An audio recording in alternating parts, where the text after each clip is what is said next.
Well, it's December 4th and we've officially entered the festive season. And that means that tourists from all over the world will be making their way to South African shores. But after COVID-19 and its lockdown rules brutalized the industry, what can we expect from the tourist world this December? Newzroom Afrika's Andersen has more. Ki December, boss. International tourists have returned to South Africa in sizable numbers over the last few months. With the world having come out of lockdowns during the COVID-19 period, the tourism industry has been gradually improving here at home. So the question is, where have these tourists been coming from over the last few months? The USA is leading the pack. From June to September this year, close to 30,000 tourists from the US arrived in SA every month. According to data from journalism group The Outlier, 48% of the tourists visiting SA come from just 5 countries. The UK, Germany, Netherlands and France make up the remainder of those countries.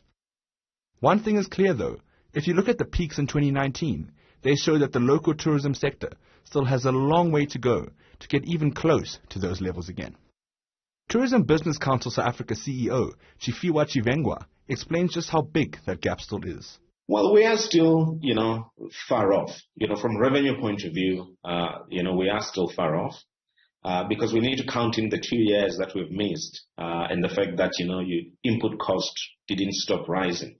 So from the revenue point of view, from what we've seen, on collective numbers that we've seen, we're still off by a good 20 to 30% from revenue point of view. From the number of travelers coming into the country, we are still a bit far off because of various factors. Yes, we are improving. The tourist market from China had previously been key to our own industry. But with China still enforcing strict COVID lockdowns, Chinese tourists in the country have been almost non-existent. With less international travelers coming here, what about South Africans traveling up and down their own country to see the sights? We are still far behind from the 2019 figures. What has, however, saved our industry is the domestic travel, is South Africans traveling their own country. That continues to be a very important market. And we've seen that people are booking trips across the country, regardless of, the inflation being up, interest rates being up, petrol price being up. People want to go out. They want to enjoy their own country. They want to travel around, South Africa. That is good. That is encouraging. So while foreign tourists are expected to stream into the country this month, it's once again South Africans who are the base of the money made by our country's tourism sector. For Newzroom Afrika on Channel 405, I'm Andersen in Johannesburg.